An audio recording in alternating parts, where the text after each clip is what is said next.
Kollox jinsab lest biex jittella iċ-Ċittadella Arts Festival f'Għawdex bl-isem Beat It, a Big Band Show. L-ewwel festival tat-tip tiegħu u li l-idea għalih nibtet f'Settembru tal-2016 wara li ttella kunċert fl-okkażjoni tal-inawgurazzjoni tar-reġenerazzjoni taċ-Ċittadella.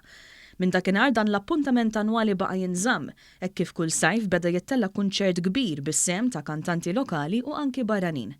Madankollu blajnuna ta' Heritage Malta u l-Awtorità Maltija t-Turiżmu din is-sena dan il-kunċert inbidel festival mifrux fuq aktar ġimgħat b'attivitajiet kulturali varji li jkomplu jiġbdu influss qawwi ta' turisti lejn il-gżira Awċija.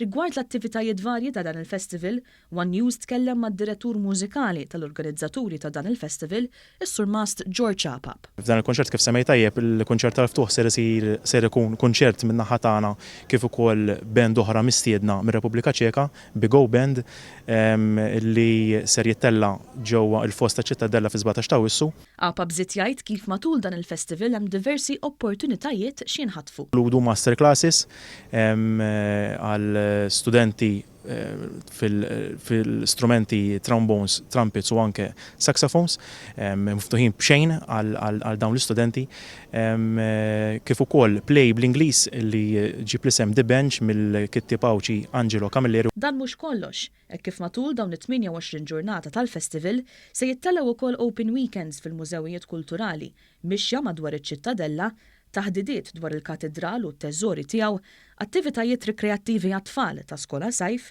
esibizzjoni tal-arti u kunċert tal-eluq. Għal-programm uffiċjali u aktar dettalji wieħed jista' jżur il-paġna uffiċjali ta' din l-attività fuq Facebook.